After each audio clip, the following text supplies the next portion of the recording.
तो दोस्तों, आज की वीडियो है होंग डी की लाइफ जर्नी के बारे में, जिसका दूसरा नाम है रेड बटरफ्लाई, जिसको कि स्वर्ग की भाग्यशाली पुत्री के नाम से भी जाना जाता है। एक ऐसी लड़की जो कि कल्टीवेशन की दुनिया में बहुत ही ज़्यादा टैलेंटेड थी और उसके नाम पे रिकॉर्ड था कि उसने सबसे कम उम्र में सोल ट्रांसफॉर्मेशन लेवल पर ब्रेक थ्रू किया था। इस लाल तितली के जीवन की शुरुआत सिंदूरी पक्षी तारा प्रणाली के ग्रह सुजाकू के एक कंट्री जूयू से होती है, जहाँ पर इसका जन्म होता है। इसके पैदा होने पर आसमान में 5 तत्वों की आत्मा प्रकट होती है। इन तत्वों की आत्माएं लाल तितली के साथ में पूरे जीवन भर रहती है और उसके साथ में विकसित होती है। सीरीज में पहली बार यह हमें जूयू कंट्री और 4 सेक्टर अलायंस कंट्री के बीच की लड़ाई में दिखाई गई थी और इसकी बैक स्टोरी के बारे में भी बताया गया था। इस लड़ाई के पहले इसकी टीचर ने भविष्यवाणी करी थी कि इसमें होंग डी की मौत हो सकती है, इसलिए इस खतरे को दूर करने के लिए उसकी टीचर ने अपनी सीनियर डिसाइपल किंग हे को 5 तत्वों की आत्मा के साथ में लड़ाई के मैदान में भेजा था। इस लड़ाई में किंग हे की मौत हो जाती है और 5 तत्वों में से धरती तत्व की आत्मा को वोंगलिन अपनी हेवनली बीट के लिए चुराने में कामयाब हो जाता है। जब लाल तितली लड़ाई के मैदान में आती है तो बाकी तत्वों की आत्मा को वापस से अपने काबू में लेकर बहुत सारे पावरफुल कल्टिवेटर्स को बड़ी आसानी से मार देती है और ये लड़ाई जूयू कंट्री जीत जाता है। इसके बाद में ये रेन सेलेस्टियल रियल्म में दिखाई जाती है, जहाँ पर ये पहली बार वोंगलिन के ऊपर ध्यान देती है और रियल्म के अंदर जाने पर वोंगलिन के ऊपर बिना किसी बात के हमला कर देती है। यहाँ पर इन दोनों के बीच में बहुत ही अच्छी डोमेन फाइट होती है। वोंगलिन के कमज़ोर होने के बाद में भी वो उसका डोमेन नहीं तोड़ पाती है और ये देखकर वो भी बहुत ज़्यादा हैरान होती है। इधर वोंगलिन रेड बटरफ्लाई को अपनी बातों से इमोशनल करके उसके डोमेन को तोड़ने का रास्ता ढूंढ लेता है और उसे सेलेस्टियल रियल्म में हाथ वाले निशान के अटैक के इल्यूजन में फंसाकर वहां से भाग जाता है। उसके थोड़े टाइम बाद में जब ये दोनों जायंट डिमन क्लान के यंग लीडर चीहू के कहने पर उसके साथ में ट्रेजर हंट करने जाते हैं, यहाँ पर भी जैसे ही रेड बटरफ्लाई अपने सामने वोंगलिन को देखती है तो अपने घमंडी पन्ने के कारण फिर से उसके ऊपर हमला कर देती है। इस लड़ाई में हमें उसका सबसे पावरफुल अल्टीमेट वेपन दिखाया जाता है, जो कि एक गुलाब के जैसा होता है। इसकी एक पंखुड़ी के अटैक से वो वोंगलिन के फॉरबिडन बैनर से बने हथियार को तोड़ देती है और वोंगलिन को घायल कर देती है। तभी चीहू बीच में आ जाता है और वो रेड बटरफ्लाई से कहता है कि वो वोंगलिन के ऊपर हमला करना बंद कर दे, नहीं तो वो वोंगलिन के साथ में मिलकर उससे फाइट करेगा और अगर वो जिंदा बच गया तो वो वापस सुजाकू पर जाने के बाद में उसकी शिकायत उसके मास्टर से करेगा। इसलिए रेड बटरफ्लाई लड़ाई करना बंद कर देती है और ये तीनों टीम बनाकर आगे बढ़ने लगते हैं। चीहू के साथ किए समझौते के हिसाब से रेड बटरफ्लाई इन सभी को आइस रेल्म को पार करने में मदद करती है।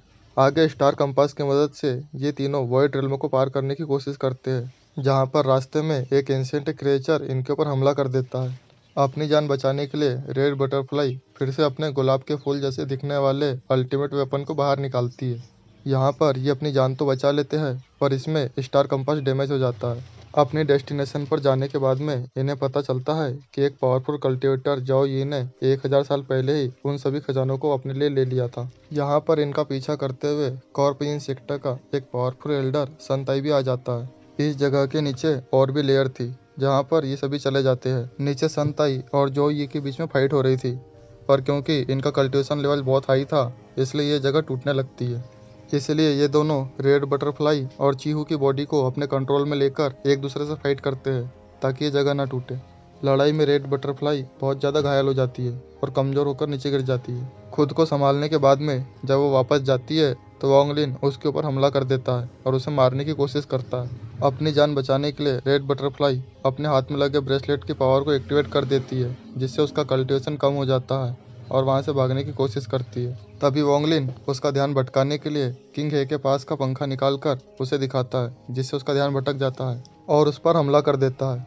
इसमें रेड बटरफ्लाई तो बच जाती है, पर उसका एक हाथ कट जाता है। वापस जाने के बाद में रेड बटरफ्लाई कल्टिवेशन करने लग जाती है ताकि वो अपनी पावर को फिर से हासिल कर सके और इधर वोंगलिन उसके कटे हुए हाथ पर बहुत सारे एंशिएंट रिस्ट्रिक्शन और कर्सेस लगा देता है, जिसकी वजह से रेड बटरफ्लाई को कल्टिवेशन करने में बहुत सारी प्रॉब्लम आती है।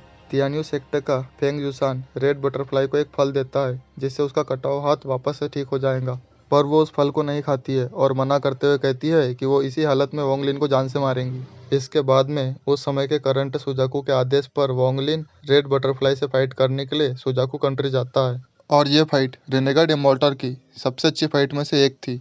अगर आप सभी ने इसको नहीं देखा है तो एक बार जाकर जरूर देखिएगा। इसमें रेड बटरफ्लाई अपने ice giant god, soul laser और अपने डोमेन के साथ में बाकी सभी हथियारों के साथ में भी यहाँ पर वोंगलिन पर हमला करती है। दूसरी तरफ से वोंगलिन भी अपने God killing chariot, forbidden banner, celestial sword और बाकी सभी हथियारों के साथ में लड़ाई करता है।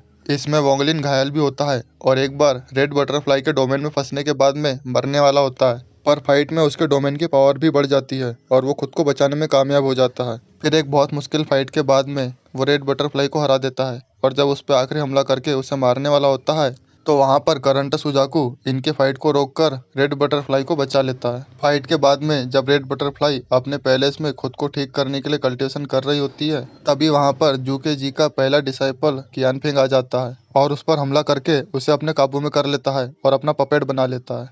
और यहीं से रेड बटरफ्लाई के सबसे बेकार दिन चालू होते हैं। इसलिए रेड बटरफ्लाई खुद को मारने की कोशिश करती है, पर क्योंकि वो कियानफेंग के कब्जे में थी इसलिए खुद को मार नहीं पाती है।